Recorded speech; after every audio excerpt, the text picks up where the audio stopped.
just meet? I don't meet, I don't work in Miami, and I don't do jobs like this. Every day is worse. Remembering what happened. For 20 years, she has carried a vendetta. Waste. Against an untouchable criminal empire. The only thing I understand anymore is revenge. You only get one of them. That's why I need you. Her only hope is a man known as the Specialist. His identity is unknown. An explosives expert, he uses his skills to punish those the law cannot reach. Your specialist's name is Ray Quick. He's ex-covert ops. Worked with me, in fact, years ago. You deserve better. This guy is good, Joe. He could put a bomb in your crab shell. You wouldn't even know it. You think the killing is gonna make everything all right? Something has to. Nice one, Ray! Now, come on out. I want my son to be protected 24 hours a day. You like to look dangerously, don't you? Little danger never killed anybody. Right, baby? Come on, talk to me. Pull the trigger on a lot of people now. Maybe they're coming back to haunt you. Is that it, Ned? Find it! Come on! You got no mercy. And you got no code. I'm right behind you, and I'm gonna close your heart in my hand.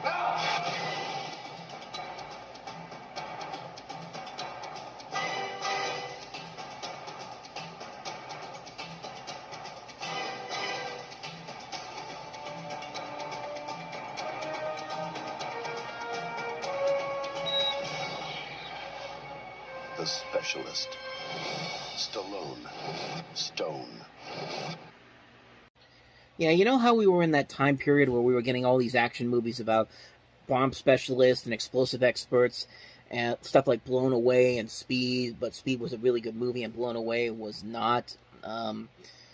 This was on Blow Away levels, and I would even go as far as to say that this is probably even worse than Blown Away because if you thought the traps and the bombs in Blown Away were over the top and ridiculous, boy does this movie top that because man, the way that these explosions are planted, like it would take a lot more time than the movie is suggesting that it would. Judging by what the stuff they have in here, like you see in the trailer, like you see a guy coming into a garage and typing on the garage keypad, and it explodes. So Stallone had to basically figure out a way to get this thing to make a copy of this thing that opens the garage door, plant it there, take the other one away, and nobody would notice the difference. You know how long that would take? That would not take a day or so. That would take at least a couple of days to put together. And the stupidity of this movie gets more and more ridiculous as it goes along because it's not only that you get like teacups that explode. I mean that makes a little bit of sense, honestly, but no, it gets even more ridiculous when Stallone makes a bomb that makes up an entire hotel room, and the hotel room comes cratering down, and it's just like there's being over the top ridiculous, and then there's just being way too over the top ridiculous. Like this is one of those movies that has so much wrong with it.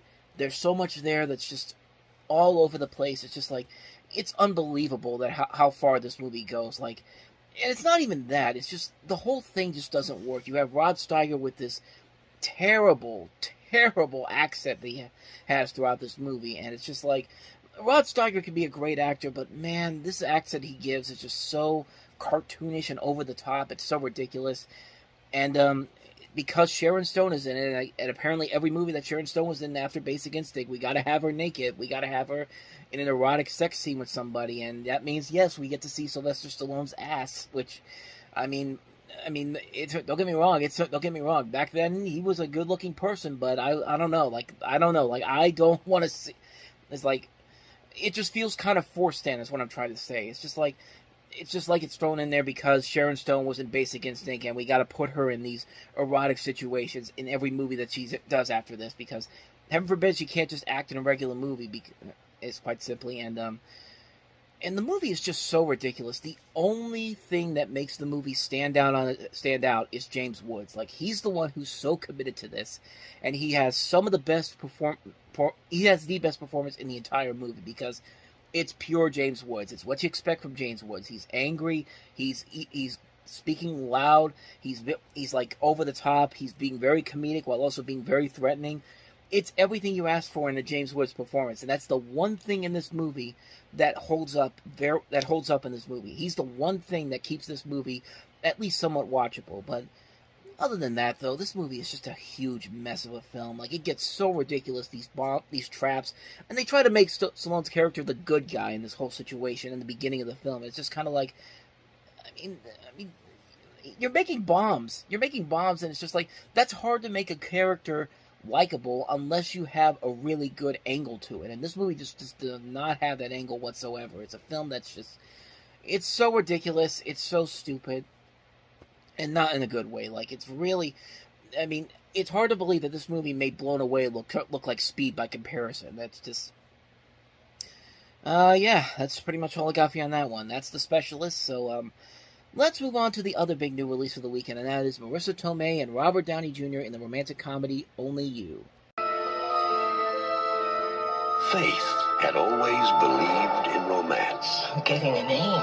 true love, and destiny. His name is Damon Bradley. Oh my God. 15 years later, He proposed. she settled for Dwayne. Oh, I know you don't like that. I'm sorry. That's okay. Is it all off? Yeah, I do. But changing your destiny Hello? isn't that easy. Hi, I'm an old high school buddy of Dwayne. My name is B-R-A-D-L-E. Hello? Damon Bradley? Yeah. Where are you? I'm on my way to Venice. Oh, fake! It's a coincidence! It's not a coincidence! It's fake! I just want to get a look at him, that's all! Now she's going to find her one true love. He's here. Even if he's someone I'm Damon Bradley. she never imagined. That's your first. Got a minute? From the director of Moonstruck comes a new romantic comedy You're here. Yes, I'm here. You're here. I'm very real. about a love that was written in the stars and rewritten here on Earth. I have a confession to make. My name's not Damon Bradley. What? It's Peter Wright. Oh! TriStar Pictures presents Marissa Tomei How could you do this to me? Because I'm in love with you. What kind of an excuse is that? Robert Downey Jr. You said whatever it was you'd understand. Before he knew who it was! in a Norman Jewison film. Please do not let her go. I hate him. You're crazy about him. Hey, I was afraid of losing you. I don't believe in anything anymore. I don't believe in destiny or magic or men. You're nuts about me. We're made for each other. Only You. AKA the prequel to Captain America Civil War.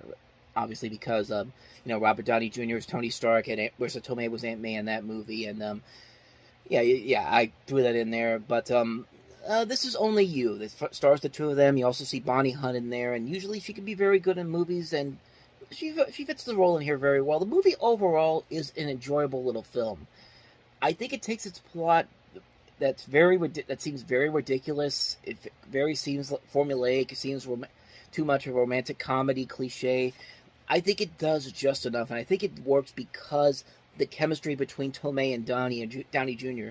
works so well. I think this movie really holds up best because they have such a good chemistry together, and that's why it works so well later on down the road, like when they did Captain America Civil War and Spider-Man Homecoming, and you see those scenes where they have that little chemistry. Like, you could definitely tell that it holds up over 20 years later, and the movie is kind of cute. I think it gets it doesn't get too ridiculous.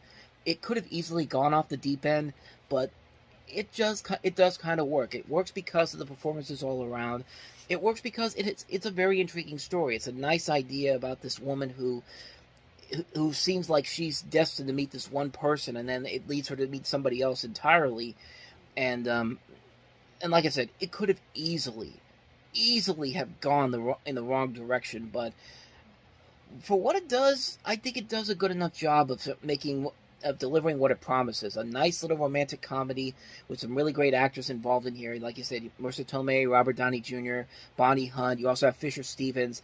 Billy Zane is in here, as well as Sia Ben Fallon, who you've seen in a couple of as a character actress in other movies, as well as Adam LaFair, Phyllis Newman, John Benjamin Hinckley, and it's a cute, like I said, it's a cute film. I think it does just enough to warrant a recommendation. Couldn't have gone a little bit deeper, maybe, to make it really stand out, probably, but I'm kind of glad that they didn't. I think that it was good that they kept it at this particular pace, and it led to an overall really enjoyable film. I actually had a pretty good time watching this movie. I didn't think I was really going to enjoy it, because I didn't remember it all that much, and what I remembered, I thought it wasn't all that good, but I thought it was decent for what it was. I think it is a nice little film. I think you should see it solely for the performances of Tomei and Downey Jr., just to see their chemistry work so well. And that's really one of the high things I can say about that movie. It works because of those two and the way that they work off each other. It's a nice little film. It definitely works for what it is. See it for what it is. Only you.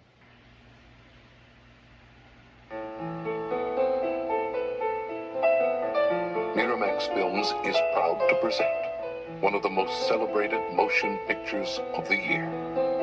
The winner of the 1994 Palme d'Or, the best picture of the Cannes Film Festival.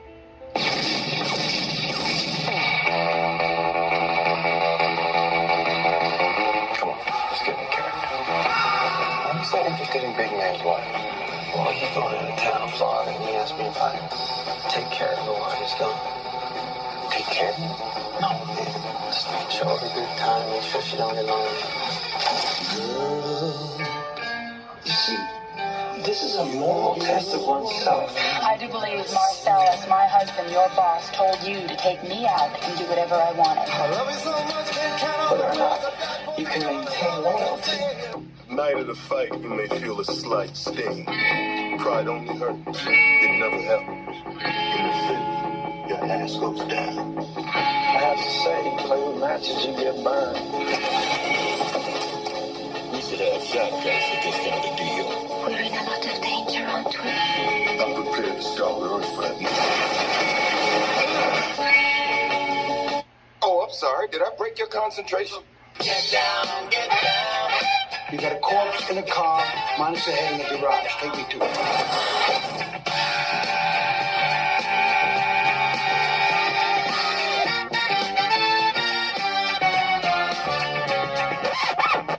Don't you hate that? Hey, what? Uncomfortable silences.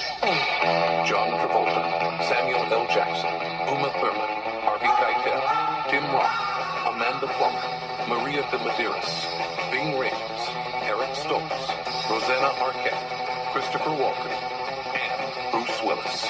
Looking something for you, my friend. Looking. Die, you mother! A new film directed by Quentin Tarantino. Pulp Fiction. You really thinking about quitting? Most definitely. What's you gonna do then? Basically, I'm just gonna walk the earth. What you mean walk the earth? You know, like Kane in Kung Fu.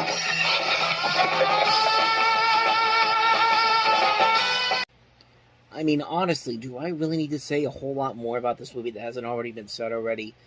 Pulp Fiction's the movie that made Quentin Tarantino the superstar that he is as a filmmaker. It revitalized the career of John Travolta and made stars out of Samuel L. Jackson and Uma Thurman. It was up for several Academy Awards, including Best Picture. Tarantino and Roger Avary won for Best Original Screenplay. And it just has a great cast, great stories to tell, and it's just such a classic movie on so many levels. Travolta and Jackson work off each other so well, and everybody in this movie works off each other really well. There's just so many memorable moments. The soundtrack is amazing. I mean, you can't not think of this movie and not think of that song that plays in the trailer. That song is the song that you hear throughout the course of the trailer. I mean, it's just such an iconic song, and I know it didn't come from this movie in particular, but it's the thing that this movie is most personified with. It's just, I mean, really, I can't say any more about this that hasn't already been said. It's Tarantino at its finest. Great cast, great characters, great action, great comedy, great dialogue. Just great entertainment all around. I don't think I need to say anything more about this one that hasn't already been said already. Pulp Fiction, one of the best movies of the year, one of my all-time favorite movies. Need I say more? So, with that said, let's move on to the next movie, and that is Wes Craven's New Nightmare.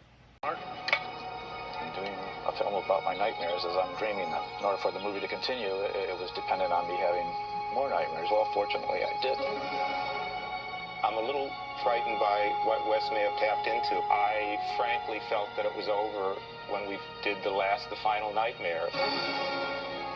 In a town where movies go over schedule and directors go over budget, something far more evil is out of control.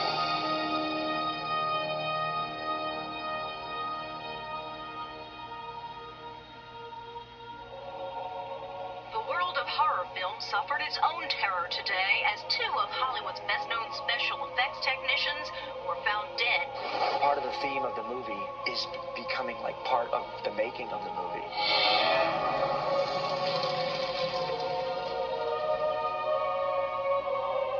Can you come with me in my dreams?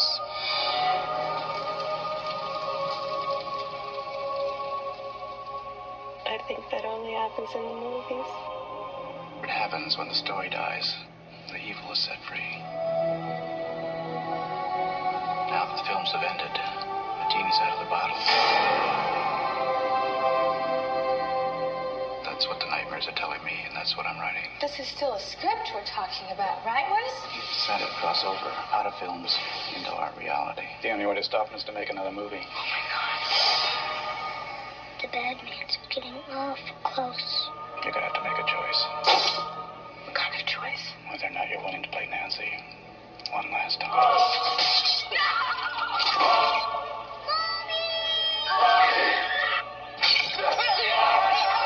Cut the effect! Isn't there somebody who can stop him? That person's you. Why me? But it was you that gave Nancy her strength. Where's my gun?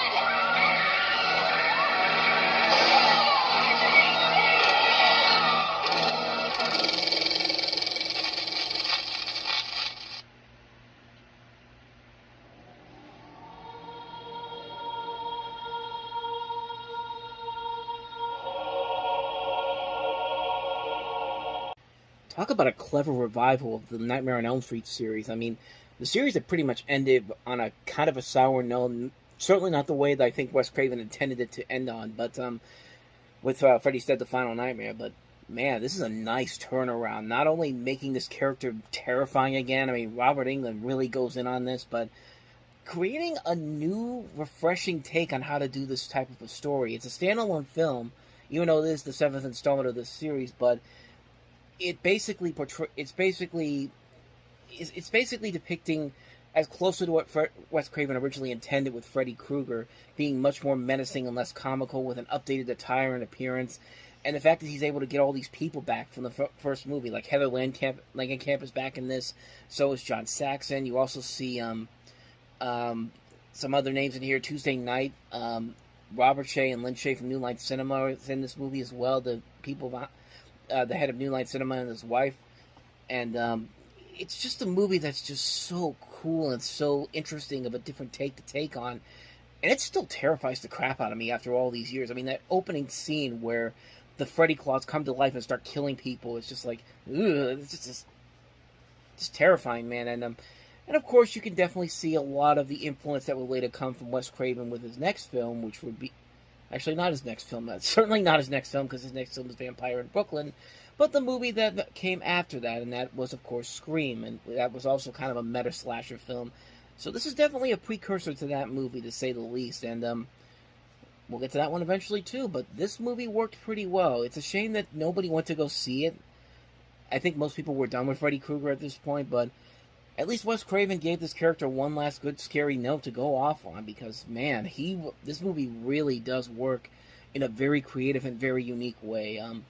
You haven't seen it, definitely check it out. Wes Craven's New Nightmare. It will scare the living daylights out of you. I mean, even after all these years, I still get terrified by it. But, so yeah, on that note, let's move on to the next movie, and that is another movie from my childhood, which I don't even know why I worded it like that. I didn't watch New Nightmare during my childhood. I saw it later on during is when I became a teenager. But this movie I saw a lot when I was a kid, and that is Rick Moranis and Ed O'Neill in Little Giants. When you hear your name called, I want you to go over to Coach Butts. I want you to pick up your jersey. Those jerseys are so cool. For everyone who has waited to be chosen, Lewis! but is still waiting. Rivera! For everybody who has dreamed of being somebody, Scanlon! but is still dreaming. Walker! For every person who only wanted that one chance, For the rest of you, but never got it. I'd like to thank you for trying out. Your day has come. Let's kick some butt. Are you ready for a miracle? You killed him, Icebox. Look, you berserko Barbie doll. You can talk the talk, you walk the walk. Somebody call 911. Warner Brothers and Amblin Entertainment present Where in the hell do you get off trying to put together another team? Guys like you and kids like that, I mean, they can't help it, they're no good. Rick Moranis, Who are you, Vince Lombardi all of a sudden? It's Pee Wee football. Ed O'Neill, Oh my God, Coach is a vampire. Peanut butter and jelly sandwich? You'll never get anywhere treating your helmet like a lunchbox, son. and a cast of small wonders Timmy, I'm not sure, but I don't think that goes there. in the story of a gridiron miracle. League rules clearly state one town, one team. Meet me at half court. It's the 50-yard line, Dad. Now, with a little professional help, Whoa. they've got exactly 2 weeks to learn how to pass, What a hunk. Hi. catch, Son, if you're gonna cheat, Win! block, Get the fear out of your eyes! Let's go! You got it, mate. and kick butt. Want intimidation? I'll show you intimidation. Little Giants, Do you like football? No? You want to play football? No? Great, you can be on our team. heroes come in all sizes. Like I said, this was a movie I used to watch a lot when I was a kid. I think what strikes out about this right out of the gate is that the movie can relate to a lot of kids in that situation. Every one of us has been that kid who felt like we were told we were never good enough to be part of a team on a sport, playing sports, or just being picked last while picking teams, or not even being picked at all. I think a lot of kids can relate to this movie, and it's a predictable underdog story. You can easily see they're trying to do something kind of like The Mighty Ducks, where Steven Spielberg basically said he wants this to be his own Home Alone, kind of, after he saw a commercial for this movie that he inspired him to make this movie. And I guess I could kind of see that, but at the same time I kind of can't. But I mean, the kids in the movie are pretty good in here. I think they all have their own personalities to them that make them kind of stand out. I mean, I think they are a little bit more enjoyable than the kids in the Mighty Ducks movies a little bit. But Rick Moranis and Ed O'Neill, they're fun to watch in here. You know, Ed O'Neill rarely made any good movies when he was the lead on Married with Children, and I'd be lying if I said this wasn't the best movie where he was the leading star in it. The cameos in here are very good. John Madden, Emmitt Smith, Bruce Smith, Tim Brown, Steve Entman, some of the biggest names in the NFL at the time. I mean, it's definitely a very flawed film, but I can't help it, man. Every time I see this movie, I just go back to when I was a kid and I used to watch this movie a lot. And it still holds up to this very day. It's a film that just still has a ton of fun, that just works on so many levels. I love this movie to death. Little Giants. Can't recommend this movie enough. So, on that note, let's move on to a comedy that was not so successful that came out this weekend, and that is Dan Aykroyd and Rosie O'Donnell starring in Exit to Eden. Detectives Fred Lavery and Sheila Kingston, Sorry, I'm late. the 2 straightest cops in L.A., I gotta get a bikini wax. Yeah, just stop telling me about that disgusting female stuff. are about to be thrown a curve. I need you to go undercover to a island resort. It's a place for S&M, B&D, and DNS. Eminem? They're going undercover to pursue an international smuggling ring Here's some bondage magazines to study up on. in the last place on Earth these 2 should ever go. Welcome to Eden Island, where your fantasy is our pleasure. I'm here to make your body tingle. What does that spell? Head mistress of Eden, Mistress Lisa. Do your parents know you do this? Man, oh man, what a bunch of oddballs. It's against their principles. Hey! No dancing after 2 a.m.! It's against their policy. Now, that is something I would not have been capable of. And against their grain. Lucy? Oh, sorry. Well, why don't you go lay in front of the door and you can play guard boy? This Pleasure Island is starting to get to me. We're talking about you all over the island. Get out. Hi there, big boy. But if they're going to crack this case, Ow! they may have to flash more than their badges. Like Elvis Goes to Hell. From the director of Pretty Woman, You know, we gotta solve this case soon because hanging around here, I am so... Dana Delaney, Paul Mercurio, Rosie O'Donnell, Dan Aykroyd in a Gary Marshall film. Get off of me! Well, pardonnez-moi. He's trying to kill me, you idiot! Cooper! I don't have any cuffs. We're the only two people on this island without handcuffs! Exit to Eden. How can I fulfill your fantasy? Go paint my house. Boy, this movie went all over the place, and honestly, that was part of its downfall, because, you know, Gary Marshall is a great director, has a lot of great names to his resume, not just as a director, but a writer and a producer and an actor, but, man, he was the wrong choice to make this movie, and it shows. I mean, there is definitely a tonal switch whenever he gets involved in here, and then the other part of the movie comes into play. This is just not a movie that he should have made. And it's not a bad idea. It actually could have been very funny if you got the right person to make it. But you got the guy who did Pretty Woman, and has also done these other movies that are very out of his norm, like, you know, stuff like Frankie and Johnny, and he would later go on to do stuff like Dear God, Runaway Bride, The Princess Diaries, and this movie is trying to be a little more risque, considering that it's all about is an island of BDSM, where people worship BDSM, and bottom line is it didn't work. It's a movie that I think has some elements in here that had some promise to it, but the tonal shifts this movie takes is so all over the place. It really ruins anything that you could have enjoyed out of this. I mean, it's a bad movie, man. It's a film that, like I said, it fails because it doesn't know what kind of direction it wants to take. Like, it doesn't know what kind of a movie it wants to be. Does it want to be this more risque, more adult comedy, or does it want to be something on the lines of Pretty Woman or some of these other movies that Gary Marshall did? And I just don't think he was the right guy to direct this movie. You have promise here. You got these notable people in here. Dan Aykroyd, Rosie O'Donnell. They can give them the right material. I've seen Dana Delaney be in a lot of good stuff too, and I guess Paul Mercutio has some talent there. I hardly don't even know I can't even remember anything he was in, honestly. Right off the top of my head, I should say. But, yeah, this movie's just all over the place, man. It's just not an enjoyable film at all. It doesn't know what kind of a tone it wants to set.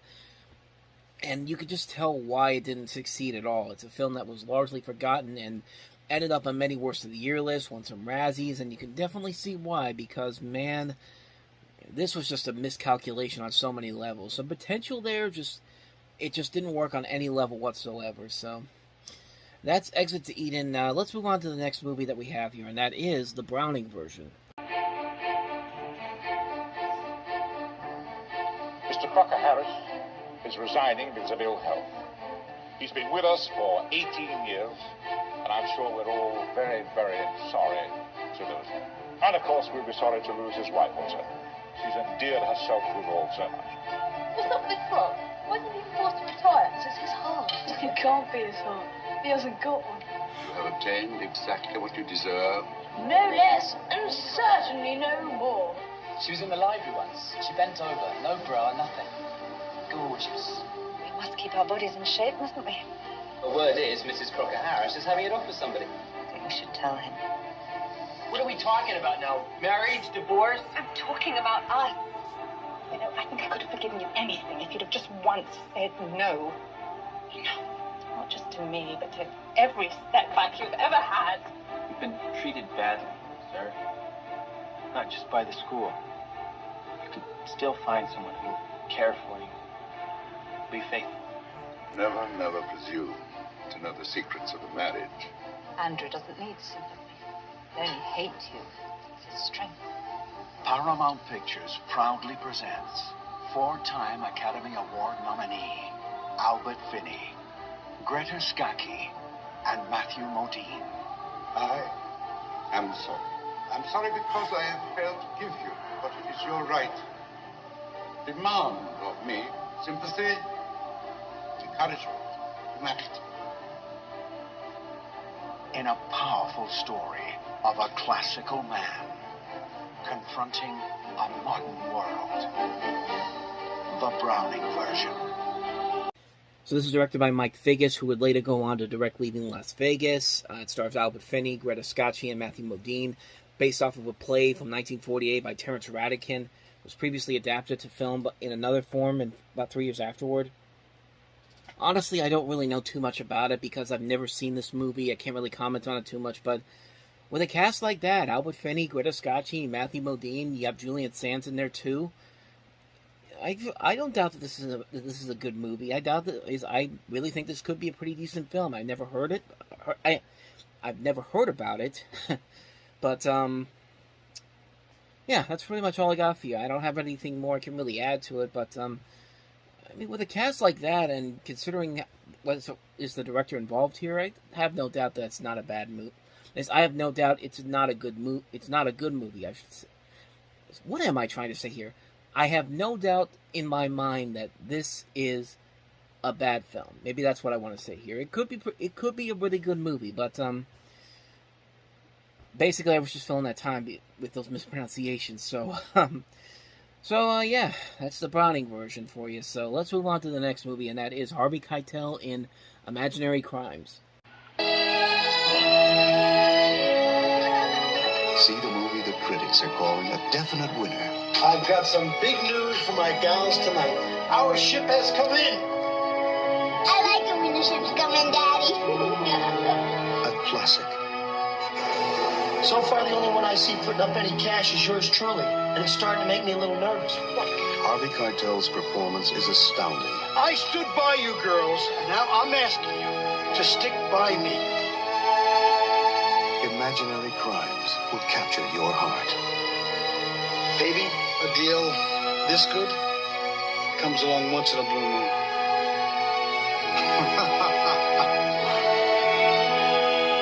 Another movie I haven't seen, haven't really heard too much about.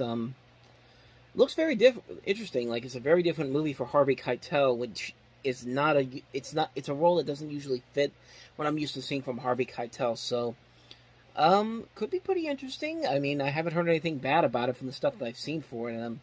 Good cast overall. Fairuza Balk, Kelly Lynch, Vincent D'Onofrio, Seymour Cassell, Elizabeth Moss. I have no reason to believe it's not a good movie, so I don't know. I can't really say too much more about it, but it definitely shows some promise, though. So, yeah, another quick review on that one. But let's go to a movie. Let's wrap up. We started the show off with one of my favorite movies of all time.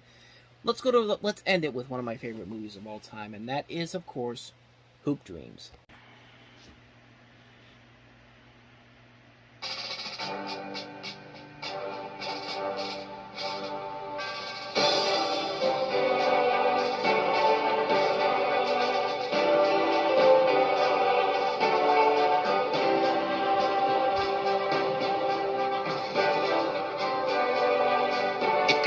With a game, with a basket and a ball.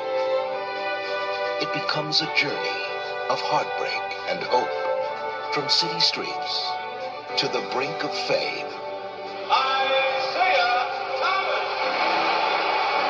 The amazing story of two boys and two families struggling against the odds.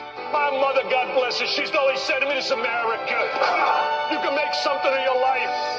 Against the system. You have to realize you can make their team win. To make a dream come true. All I ever dreamed about was playing in the NBA.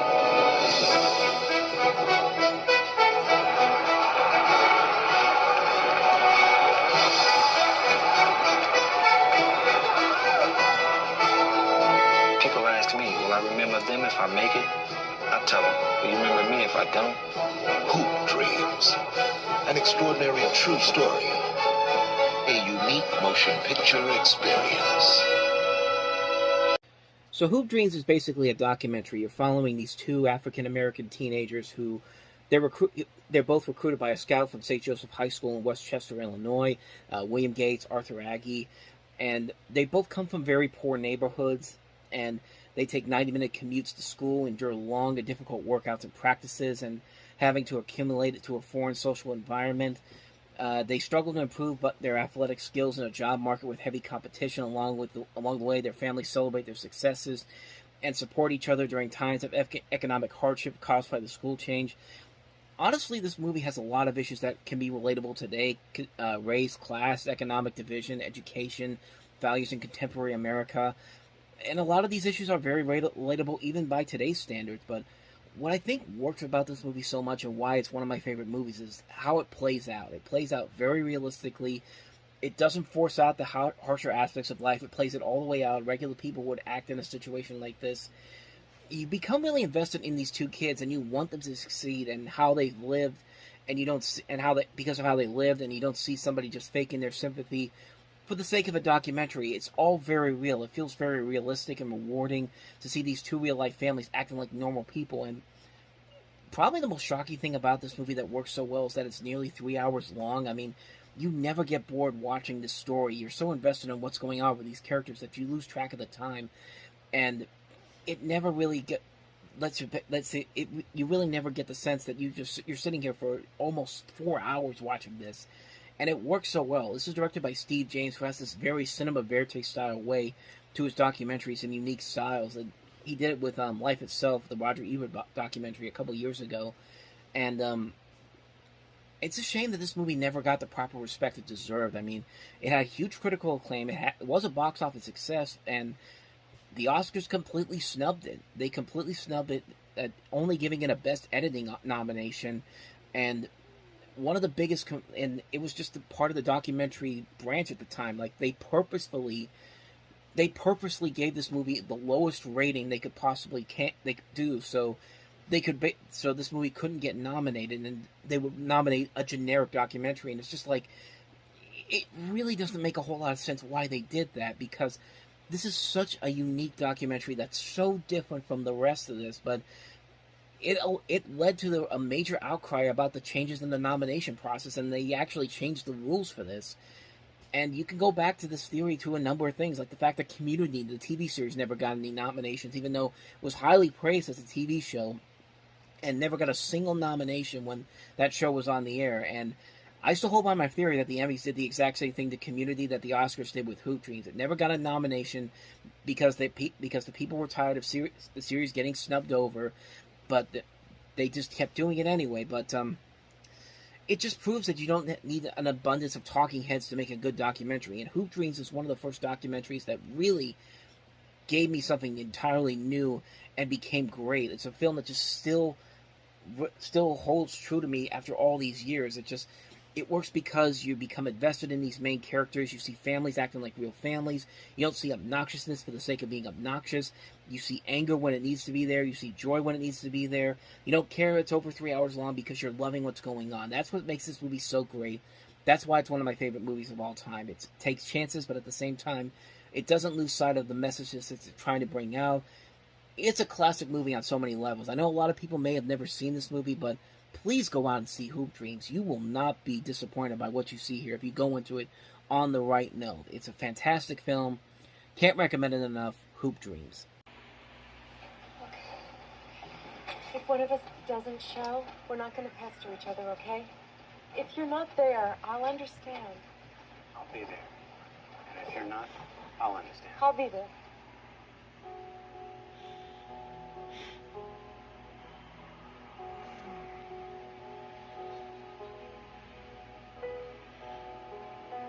You want time to think it over? Do you want time to think it over? Absolutely not.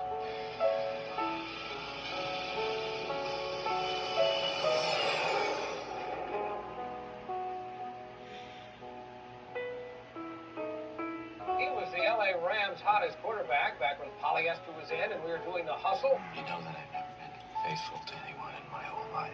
I'm shocked and amazed. You don't play around, do you? No, but I think I might have to if I were involved with someone like you. This is amazing.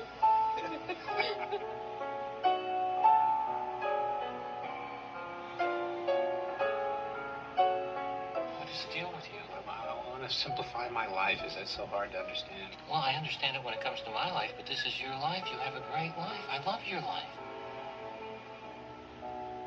I hope you don't feel awkward about being here with Michael when he's engaged. I'm engaged myself. Is it 30, 35? He's young.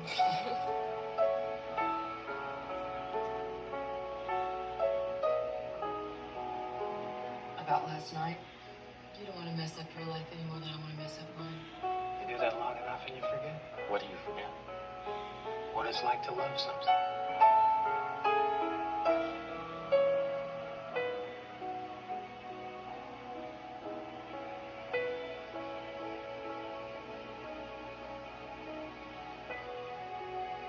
Notice how I almost said Love Story, but this is not the remake of Love Story.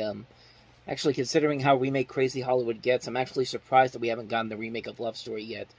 Now that I've said it, it's coming, so I guess brace yourself for that. But no, this is the remake of Love Affair, based off of a 1939 movie. I'm not too familiar with it. I can't remember who stars in it, actually, but that's what this is. This is a modern-day remake version of it with Warren Beatty and Annette Bening, who, of course, at the time, were a real-life couple. And most notably, they met on Bugsy, and Warren Beatty was, for the longest time, a single man. Then he met as kind of a bachelor, and then he meets Annette Bening on the set of Bugsy, and they eventually get together in the end. And this is one of those examples of a movie where you probably don't want to work with your spouse on screen. It has not worked very well for a number of people. Sometimes you get something good, sometimes not so, but more times not as much. But this movie was not very good. I mean, even if you haven't seen the original film, this one is just way too sappy for its own good. The story isn't really all that engaging whatsoever. There's nothing really interesting that's happening here. And surprisingly, the chemistry between Beatty and Bening doesn't work well here like it did in Bugsy. Like in Bugsy, it actually works better, but here it just doesn't really feel legitimate. It doesn't feel like it makes any purpose to the story. The cast overall, the supporting cast overall is okay here. You got Gary Shandling, Pierce Brosnan, Kate Capshaw, Paul Mazursky, Brenda Vaccaro, Katharine Hepburn in one of her final film roles. I mean, it's the only movie you'll ever hear her say the F word, so I guess that's something to say about it. But let me put it this way. If The Critic does a better joke about this, which is one of their more underrated jokes, that probably should tell you everything you need to know about how bad this movie is. And just for the heck of it, here's the clip. The nominees for Best Special Effects are Love Affair, for making Warren Beatty look like a young man. That's me up there. That right there is the most memorable thing you could say about Love Affair. So that should really tell you a whole lot about this movie. But so that's Love Affair. Let's move on to the next movie, which also isn't as memorable. It's Donald Sutherland starring in the horror thriller The Puppet Masters, and see if you can guess what this movie is basically being. An unexpected guest has arrived. Something unusual was reported entering our atmosphere last night. And soon, everyone's life will be transformed. Because this guest isn't just visiting. Still moving. What the hell is that? A visitor, I presume. It's looking for a home.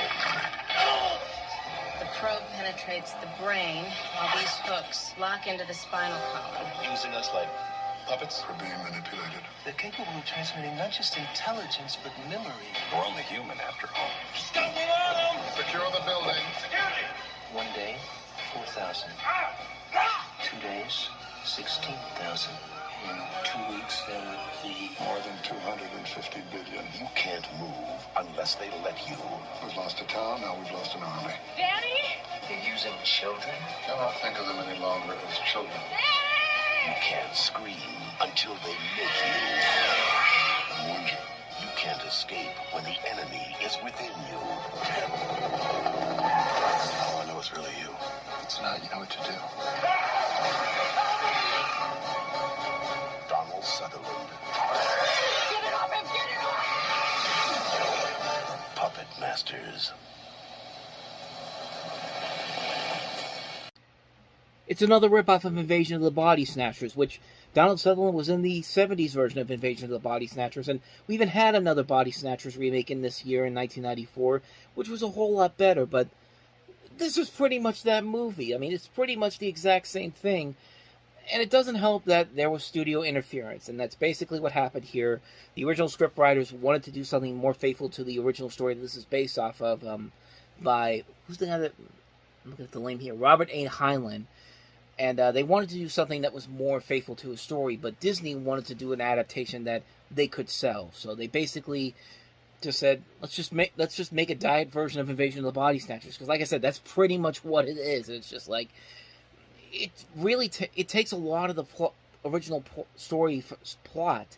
Like, it takes out elements of the novel, while portions of the film, I mean, it basically kind of follows the same plot as the story, but at the same time, they take out critical elements of that novel, and in the end, like I said, it's just Invasion of the Body Snatchers and not a very good version. I mean, they fill it with some notable names in here. Besides Sutherland, you have Julie Warner, Keith David, Will Patton, Richard Belzer's in here, Gary Bauman, Uncle Frank from Home Alone, Yaphet Kotto's in here, and yeah, you can get these names in here, but unfortunately, if you don't have anything to do to make it stand out on its own, then what's the point? What's the point of making this movie except to make a quick buck and not even try? It's just like, yeah, I really don't understand what they were thinking here. It's like, it's just a knockoff of Invasion of the Body Snatchers. And again, 1994 had a much better Body Snatchers movie than this, and that was Body Snatchers, the one with the one by Abel Ferrara that came out early in the year. And yeah, this doesn't do any favors for it. It's unfortunately not. It doesn't work at all. It's just, like I said, it's just a knockoff of Body Snatchers, and it's not a very good knockoff. So let's get away from that one. Let's move on to the next movie, and that is the George Lucas produced Radioland Murders.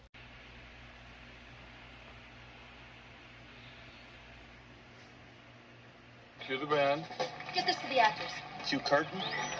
One fateful evening in 1939. 40 seconds to air. I hate opening nights. A brand new network 50 seconds! was making its nationwide debut. Cue Dexter. Hello, America!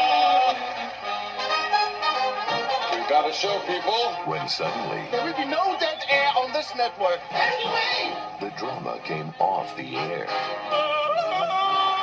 and into our living rooms. I have a bad feeling about this. As millions of listeners became witnesses to murder. Call the police. I want a cop stationed at every exit of the studio. Now, the cast and crew of WBN It's him. shoot to kill have to control the chaos. I don't know what you know that I know, but I do know that you don't know what you think you know. Oh, no! Prove their innocence. Come on, kids, spill the beans. Are you completely out of your mind? I didn't kill anybody, but I'm very close to figuring out who did. And keep from becoming the killer's next victim. Somebody else died in Radioland tonight. Nobody enters my dressing room uninvited. What the hell do you think that star means? You're Jewish? Universal Pictures and George Lucas invite you to exercise your imagination Easy for you to say. in a funny, Do the organ. magical, musical mystery. I've got it. Easy contagious. Radioland Murders, starring Mary Stuart Masterson, Brian Benben, Ned Beatty, Michael McKean, and Christopher Lloyd. He's dying in there. We gotta break the glass. Use your gun. Right. Radioland Murders, directed by Mel Smith. Again, this is one of those trailers, kind of like what we saw the week before with Exit to Eden, where you don't really know what kind of a movie they're trying to sell you. I mean, this whole movie is basically being sold on the fact that George Lucas is heavily involved in this. He was not only one of the producers, he co-wrote the story for this. In fact, William Huck and Gloria Katz, who wrote Howard the Duck and also worked on some other Lucas projects, also were involved in this movie. It's got a really good cast involved. I mean, you got Brian Benben from Dream On, which the director of this, Mel Smith, actually directed an episode of Dream On. Mary Stuart Masterson, Michael Lerner, Ned Beatty, Michael McKean, Bobcat Goldthwait, Jeffrey Tambor, Christopher Lloyd, Billy Barty, Rosemary Clooney, the last film appearance of George Burns. I mean, this should have something there to really make it work. And it sounds like a pretty good idea, but the trailer just shows you everything that's wrong with it. It doesn't know what kind of a movie it wants to be. Like, does it want to be a screwball comedy? Does it want to be a period piece film? It's like it's trying to sell itself way too much. And Universal, and again, I think Universal got involved in this. This is another movie that I think was dealt with studio interference because they wanted to update the script for the MTV generation, which, how are you supposed to update a script that takes place in the 1930s and the 40s for the MTV generation. It just doesn't make any sense whatsoever, and sadly, the movie just doesn't work on those levels. The comedy isn't funny. It doesn't know what kind of a movie it wants to be. It doesn't know what kind of a story it wants to tell. It can look very nice. It can look like a period piece film, but again, there's just no real motivation of what's going on. The cast isn't working well together. The film is just an overall mess of a film that just has so many good ideas for it, but it just can't decide on what kind of a film it wants to be. Like, what does it want to sell us in the end? And movies like there are movies like this that are very similar but do their job a whole lot better. We've talked about them before in the past, like the Hudsucker Proxy, which came out earlier in the year, which I still think is a great film, and Brain Donors, a very underrated film from a couple years ago. But sadly, this movie just doesn't have anything of merit to it. It's one of those movies that was only sold mostly because of the fact that George Lucas had his name on it. It's kind of like Red Tails, that movie that came out 10 years ago where they had Bryan Cranston and Cuba Gooding Jr. and they were going to do this film about the Tuskegee. Was that the one about the Tuskegee Airmen? See, I can't even remember because it was so long ago since I saw it, and I don't remember it being that good. But they only sold that movie because George Lucas's name was attached to it as the producer, and not everything. It just goes to show you that not everything that Lucas had his hands on was a success, and we've seen a number of those over the course of the few decades since Star Wars, the original Star Wars series ended, and it just didn't work. It's a movie that just it doesn't know what kind of a film it wants to be. So much promise, so much potential. It just didn't work. It's a movie that's really lackluster on so many levels. Just a missed opportunity on so many levels. And that's pretty much all you can say about Radioland Murders. So let's move on to the next movie that we have here, and that is Woody Allen's latest film, Bullets Over Broadway. And I won't change a word of my play to pander to some commercial Broadway audience. Now, let me tell you something, kid. That's the real world out there. And it's a lot rougher place than you think. You gotta do what you gotta do. We can do the play. What? When? How? A single backer going for the whole show. What type of firm is it, Nick? So don't stick your nose in other people's business and it won't get broken. Charm. She's a great little actress, you know. She used to wiggle at this joint in Hoboken, you know. Pick up quarters off the table. I'm a whore! I have a confession to make. Ellen. No, don't speak. Don't speak. Don't speak. No, silence. Be or not to be. That's the way it goes. The play's in trouble. I don't understand the character here. Just do the line, Al. No. You don't write like people talk. Shut up and read. Shut up. You shut up and read. No, don't speak. Don't speak. The monkey glands are working. You're having an affair with Helen Sinclair. What? You're wrapped with guilt. I'm wrapped with guilt. Are you trying to make my part smaller? You get some new lines or I'll nail your kneecaps to the dance floor. Be silent. Don't speak. I think maybe I'll go and check into a sanitarium and get the help that I need. And we'll talk later because it's been good. So tell me, you still think the world revolves around you? I don't think her spinal cord touches her brain. Now here's a period piece comedy that actually does work and has a star-studded cast to it. You've got Jim Broadbent, John Cusack, Diane Wiest, who won an Academy Award for this, Chas Palminteri, Jennifer Tilly, Harvey Fierstein, Mary Louise Parker, Rob Reiner, Tracy Ullman. Just a great cast overall. And it did everything right that I think Radioland Murders did wrong. It was a movie that feels like... That was a movie that felt like they were trying to sell you something that... They didn't know what kind of a film they wanted to sell you on, but this movie right away knows what it wants to sell you. It wants to sell you a period piece film written by Woody Allen, directed by Woody Allen, and it's definitely right up to what you expect from Woody Allen's work. It's a very good film, strong cast overall, very funny stuff. It's one of his most memorable films that came out at this time, and it was actually kind of part of a renaissance for him, because the last couple of movies he made were not big successes. We're talking about stuff like Alice, Shadows and Fog, Husbands and Wives, Manhattan Murder Mystery. This was kind of the first one that actually kind of turned his career around a little bit in the 90s. He had like kind of a little bit of a renaissance. And made a pretty good movie out of it. It's a really solid film all around.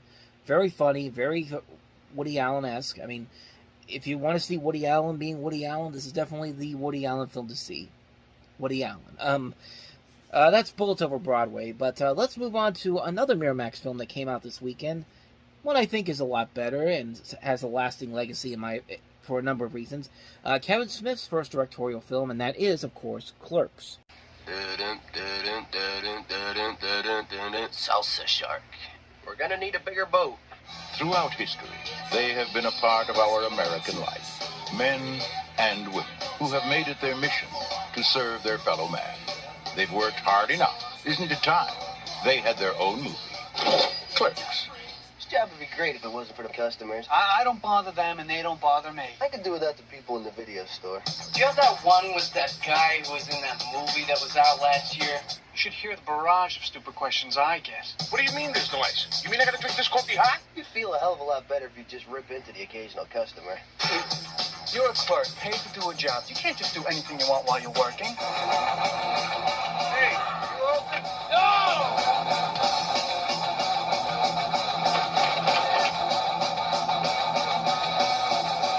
What kind of convenience store do you run here? Miramax Films presents. You think anybody can see us down here? Why? Do you want to have sex or something? Can we? Clerks. Just because they serve you doesn't mean they like you. You hate people. But I love gatherings. Isn't it ironic? Featuring new music by Soul Asylum, Corrosion of Conformity, Bad Religion, The Jesus Listen, and music by Alice in Chains.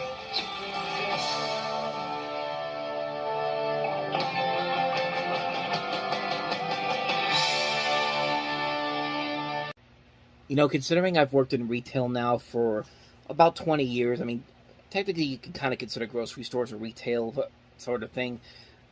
I've related to this movie more and more than I've seen it. I saw this just the year before I got my first job at the grocery store that I work at, and it's amazing how much that this movie has held up over so many years, and that's kind of the charm of this movie. It just works on so many levels because it's a simple premise that leads to a ton of great laughs and enjoyment all around. You basically just have two guys working in a convenience store, and here's all the misadventures they go through during the course of the day. And that's really the beauty of the movie. Kevin Smith manages to direct a film that has so many over-the-top moments that can happen at a store during the day, but can actually happen in real life. Some of the stuff this movie gets away with is so spot on and so hilarious, and I've seen it right in front of my face when I've worked at the place that I've worked at in the last couple of decades. And yeah, it definitely shows in this movie that how much I can relate to it. The chemistry between Brian O'Halloran and Jeff Anderson as Dante and Randall just is excellent. You immediately get the sense that they know each other for a long time. They've got this good riff going on between each other. And then you have Jay and Silent Bob, which, yeah, what more can you say about them that hasn't been said already? They're hilarious, and these are these guys that just stick around the store all the time, sitting outside the store and just, like, do whatever they need to do. I mean, like I said, this movie has held up well over time. It's a film that is hilarious, very hilarious, extremely funny, well written, well directed, well acted. It's one of the reasons why Kevin Smith became the man that we know him as today. It's the film that launched his career. It's been the thing that's been most notable with him for so many years. It's a great film. It's a fantastic film. It's one of my favorite movies of all time. Can't recommend this one enough. Clerks, haven't seen it. If you haven't seen it, go check it out. With that said, let's move on to the next movie, and that is Louis Malle's adaptation of Vanya on 42nd Street. Little vodka? Not today, no. I can't drink it every day. It's not good for me.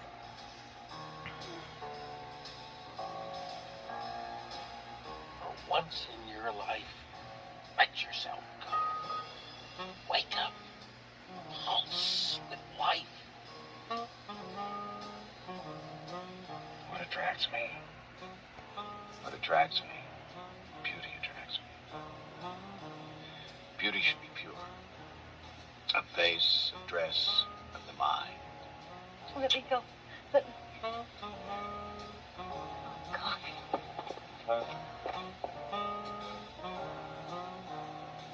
She ran away from me the day after we were married. I think she just didn't like me. Oh, my enchanted, my darling, my darling. No, God, disgusting. Oh, have I given up happiness? Yes, but I've kept my pride. What a fine man. What do you want from me? Nothing. Are you happy? No. I knew you weren't. I'm the only one happy. I'm ecstatic. What a lovely day today. Not too hot. Excellent weather for...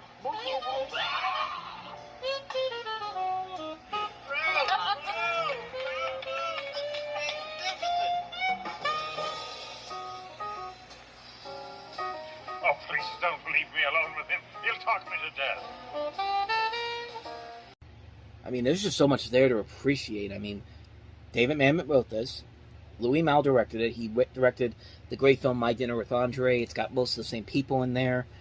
And it's a very intriguing take on the story that we've seen done before. It's basically an intimate interpretive performance of Uncle Vanya. You basically have these actors in New York rehearsing this story in a theater that's dilapidated down, and you have them basically just in this one theater throughout the course of the movie reciting this story, and it just works really well. I mean, Wallace Shawn is great as Vanya. You got Julianne Moore in here playing Yelena. Just a great cast all around. Larry Pine, Brooke Smith, George Gaines. A lot of the people who collaborated with Mal on My Dinner with Andre are in this movie.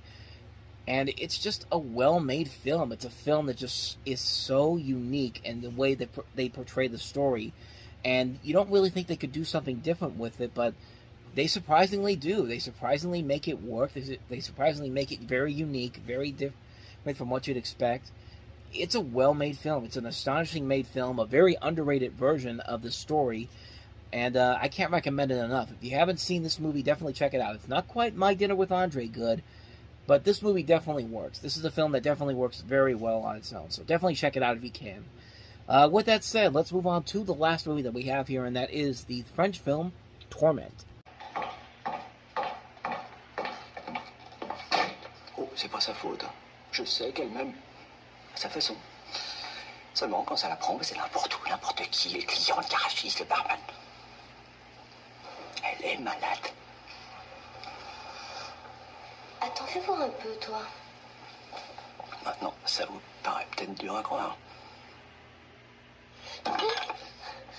Tu veux pas que je t'aime, que je suis ta femme.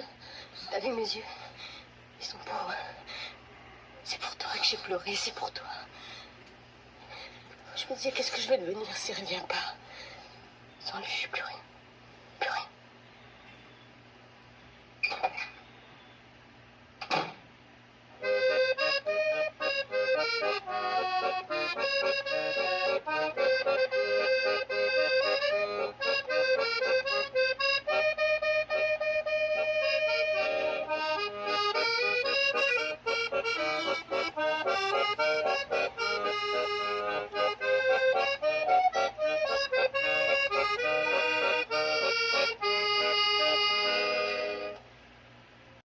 So I don't really know too much about this particular film. All I know is that the woman in this movie, Emmanuel Barrett, was also in the first Mission Impossible movie, who plays, I guess he played kind of Tom Cruise's love interest in there.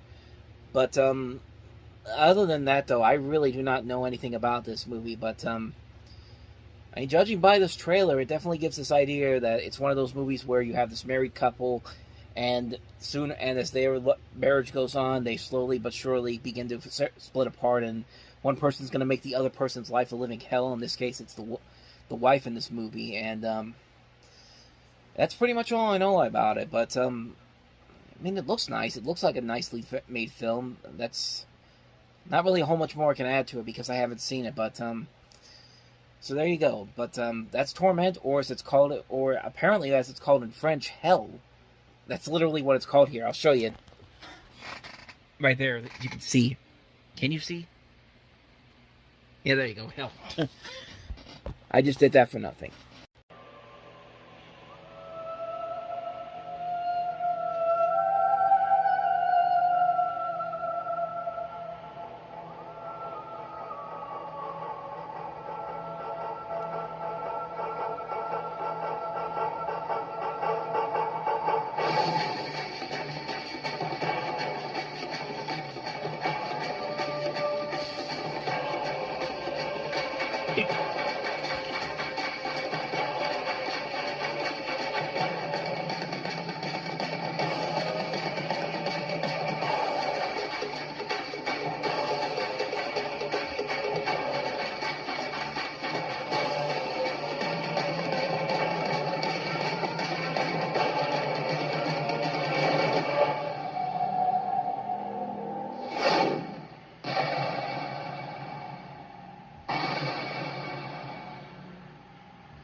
Yeah, Stargate's probably one of the better examples of trying to make a new sci-fi classic and having some ideas that look incredible, sound amazing, and the overall finished product doesn't end up being anywhere near as good as what the intentions were. I mean, we see these so many times.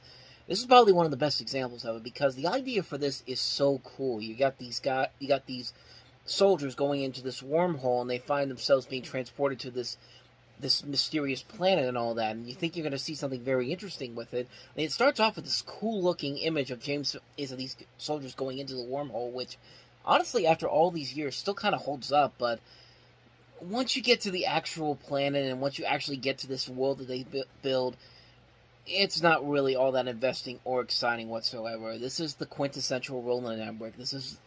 I really don't like Roland Emmerich as a director. I really try my best to try to like his movies, but I don't know. Every single time he makes one of these movies, he's got to add like another layer to it that just seems really unnecessary to it. I mean, just be a sci-fi movie. I mean, we're gonna be talking about a lot of his movies going forward, since this is one of the ones that kind of started his upward trend as a filmmaker. Because of course, the next film he would do after this was Independence Day, and that movie has some problems of its own. But we'll get to those ones when we get to that one. But I mean, yeah, this movie isn't really all that exciting. The movie has a good idea to it.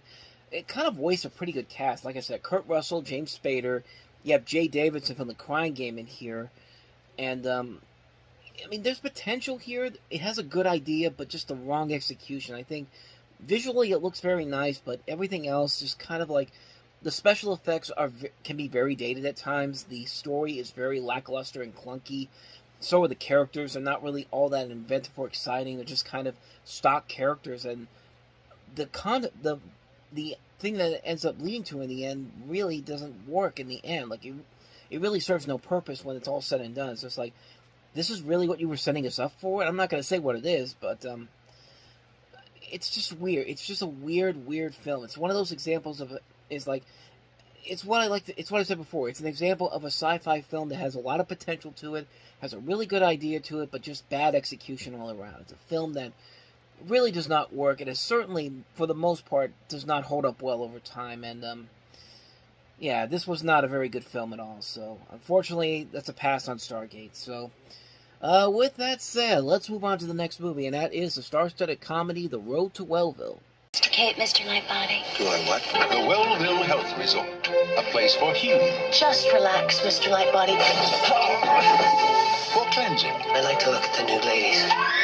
And most of all, sex. I hardly recognize you with your clothes on. Anthony Hopkins, Bridget Fonda, Matthew Broderick, John Cusack, and Dana Carvey in an Alan Parker film, The Road to Wellville.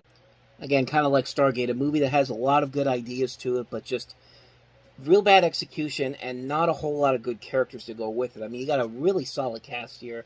Anthony Hopkins, Matthew Broderick, Bridget Fonda, Joan Cusack, Dana Carvey, Cole Meany, Michael Lerner's also in here.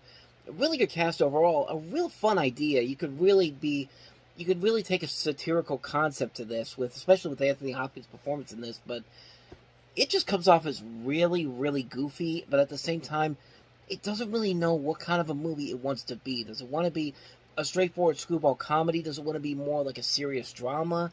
And that little teaser, that little TV spot there doesn't really tell you much, but the movie itself really has no idea what kind of a movie it wants to be. Does it want to be a straight-up screwball comedy? Does it want to be something that wants to be taken more seriously? Do they want to be more satirical about it?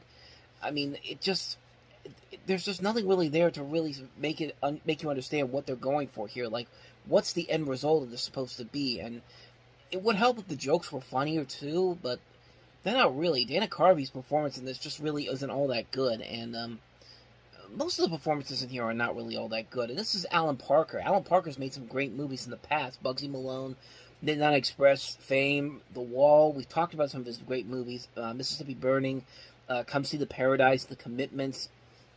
This is the first one from him that I've seen in a very long time that I can honestly say was not very good. And, I mean, really, I don't have much more to say about this one. This one's kind of a really, really bad film. It's not funny. It's not engaging. The story isn't all that good. It's just a film that has some good ideas to it, but just not good execution. It's high ambitions, didn't stick the landing. The Road to Wellville. Actually, we've been talking about a lot of those movies that have been like that recently. But let's see if we can try to turn it around with the next movie that we have here. Richard Dreyfuss starring in Silent Fall.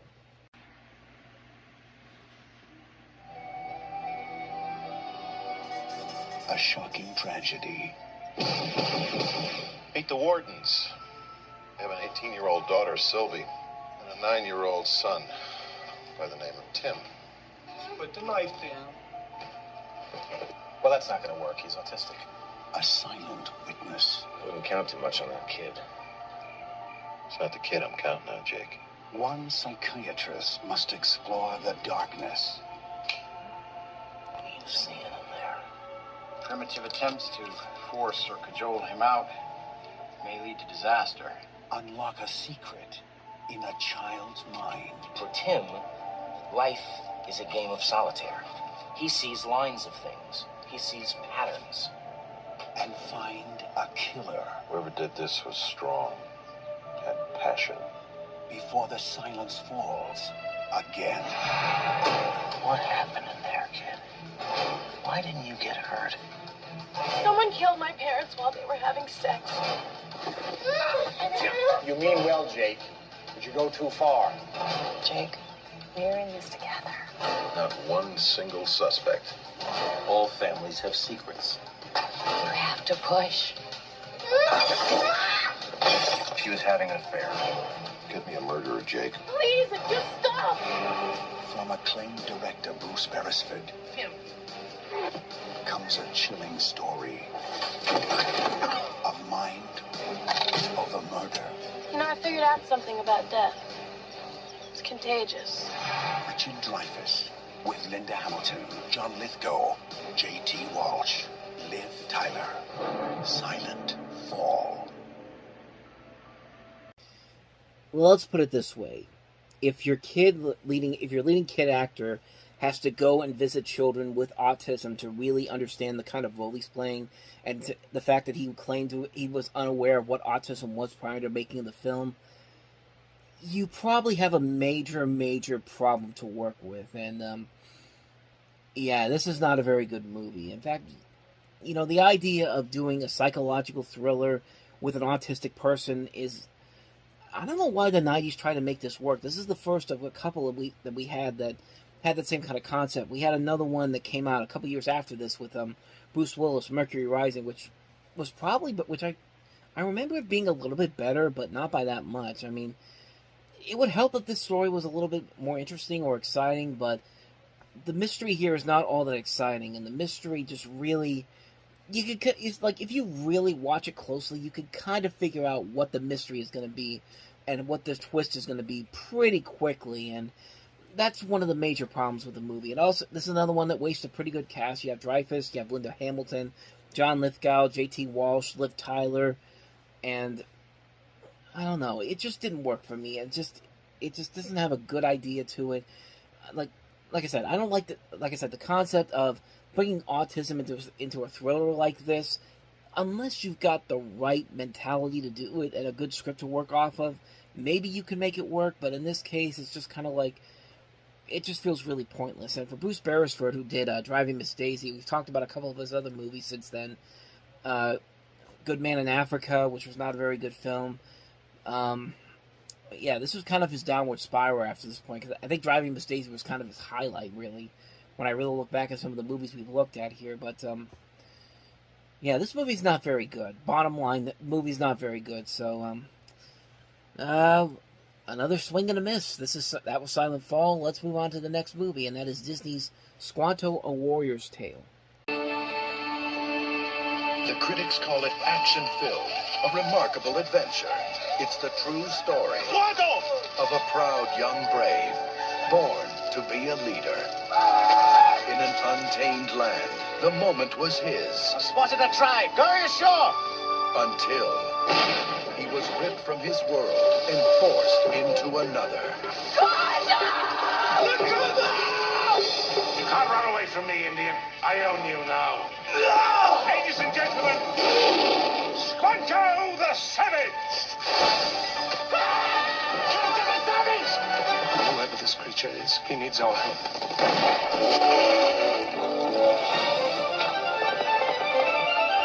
We know he's here, Friar. Hand him over. You have risked your life for a friend, Brother Daniel. After him, you fools!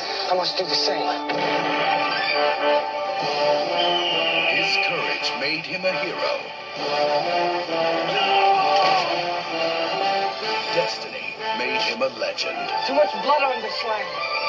Squanto, a warrior's tale. Yeah, that one didn't work either.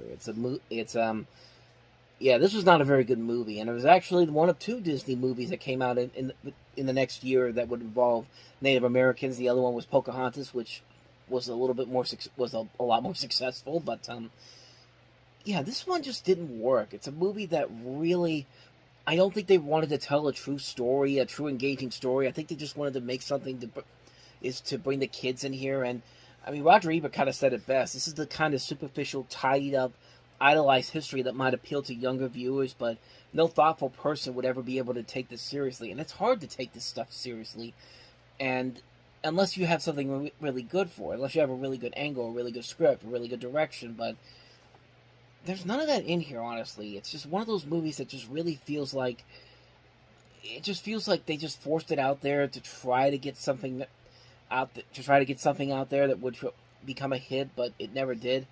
And coincidentally enough, Irene Bedard, who's in this movie, would later go on to voice Pocahontas.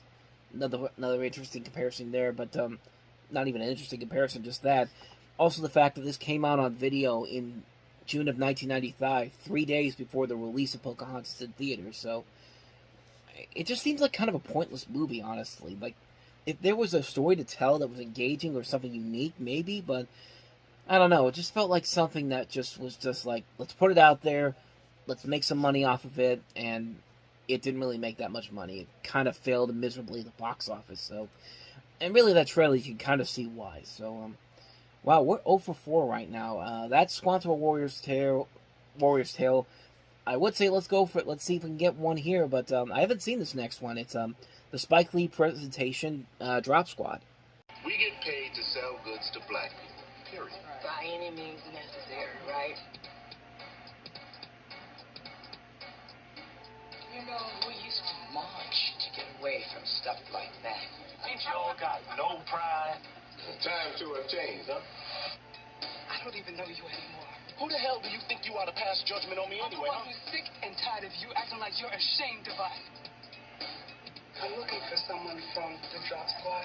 Ain't they them niggas who supposedly deprogram folks? Now, what would you need with a bunch like that? He needs to be dropped. Yeah. Y'all moving into position. Roll him in. Welcome, my brother. You are number 186. From what I'm hearing, you guys are more into beatdowns than you are enlightened. We do one thing. We talk to people. This ain't the 80s, brother. It's the 90s. It's a whole lot more intense. I love you, boo, but I needed you. Y'all, just the next phase. Sometimes when you get over the wall, you gotta throw a rope back. You've had my brother for 2 weeks. That's too long. Do you even remember those people you tried so hard to forget? You sold us out. To forget. We family, right? To forget. The damn shame. To forget.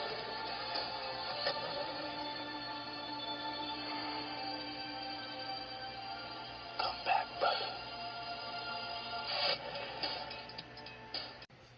Yeah, like I said, I haven't seen this one, so I can't really comment on it too much, but I mean, it's got a pretty good cast. You got ER's Eric Gonzalez in the lead in this, Fondy Curtis Hall, Ving Rhames, Casey Lemon. Spike Lee was the producer on this movie.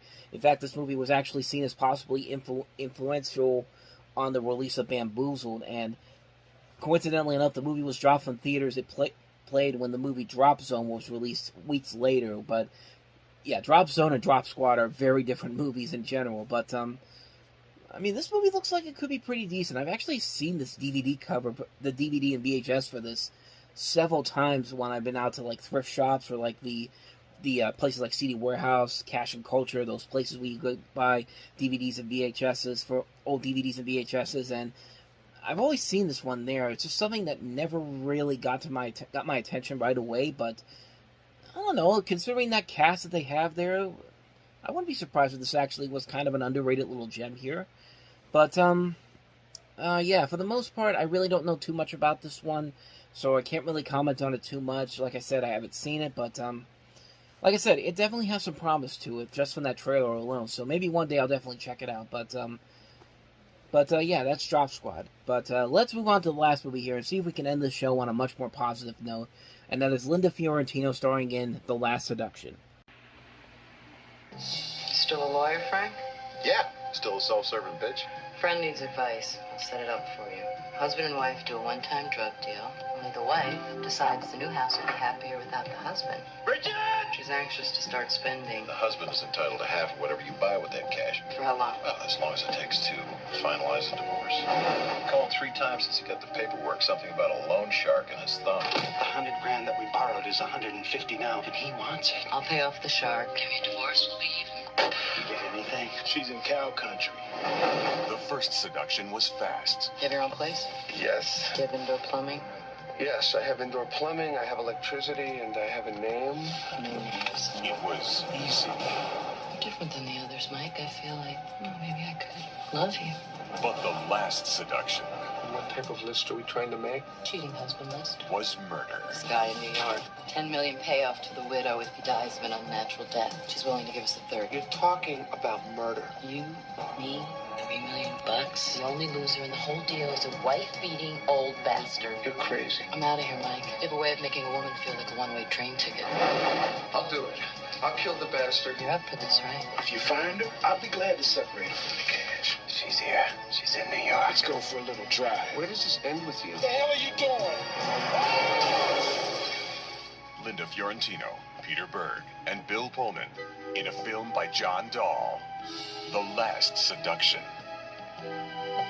And sure enough, we do end this week on a high note because The Last Seduction is a pretty damn good movie, and it's a really damn good movie because you got a really damn good performance from Linda Fiorentino. This was the movie that kind of broke her out into superstardom, got a lot of acclaim, and she's the reason why this movie works so well. I mean, she just plays this character so well. You get so invested in the way she handles the situation that she puts herself in, and you're just like you're along for the ride. And it's amazing that this movie did not garner a lot more attention in terms of like Oscar consideration, but it turns out it didn't get any Oscar nomination because the Academy deemed her ineligible because the film was shown on HBO before it was released to theaters, and they sued the Academy for it, but they failed to do that. And you know, it's one of those things that's kind of like, I get where they're coming from, but at the same time, you should be able to nominate a good performance for a good performance for what it is. And this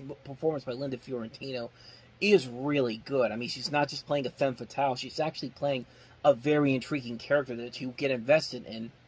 And she has all these other characters that she's working around, like Peter Berg and Bill Pullman, and they're great characters as well. This is directed by John Dahl, who did Red Rock West, which was a very underrated film that we talked about a couple years ago. Excuse me. But yeah, it's an incredible film. It's a film that doesn't get a whole lot of attention. If you haven't seen this movie, I highly recommend checking it out. You will not be disappointed by it. It's a great film, great performances all around that carry it through. The Last Seduction, I can't recommend it enough.